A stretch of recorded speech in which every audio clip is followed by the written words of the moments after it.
Once again po, isang mapagpalang araw sa ating lahat. Ano po, muli ito si Pastor Al ng Shepherd Staff, no? Under po ako ng Jesus Christ is Love and Savior Ministry.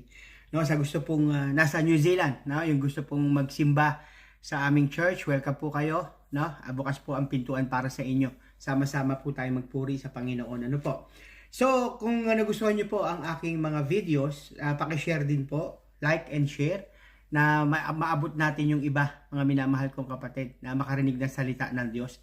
So, dako na po tayo sa ating teaching, no? Ang ating pong teaching, ang team po natin is the transformed life, no po.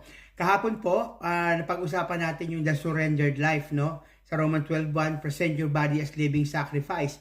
Napag-usapan po natin doon na before God change our life, no, we must offer our life to Him. At kasama yung meaning of living sacrifice, ito po yung completely yielded to God, daily dedication and willing obedience po. No?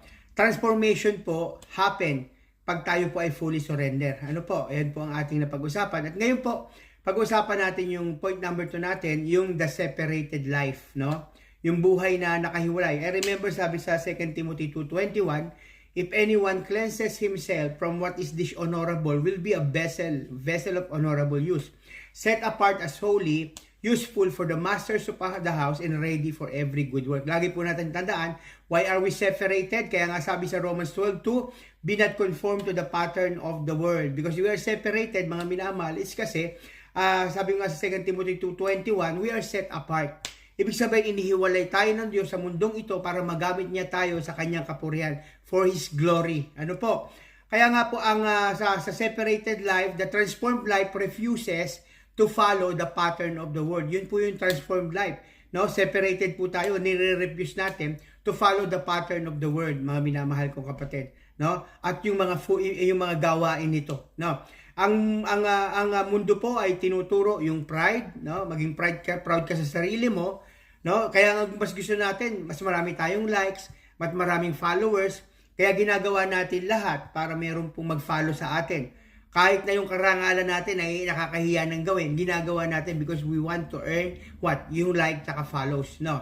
Pangalawa po, yung mundo po ay tinuturo yung self-centered living. No, hindi na tayo namumuhay for others, we live for us. Hindi na rin tayo namumuhay sa presence ng Lord, sa command ng Lord, sa wisdom galing sa Lord, no? Lagi na lang kaya nating gawin, no? Yung parang yung akin to, makakabuti sa akin to, makakaganda sa akin to, no? Yung po yung self-centered living rather than God-centered life. Ano po? Pangatlo po yung ating sinful pleasure.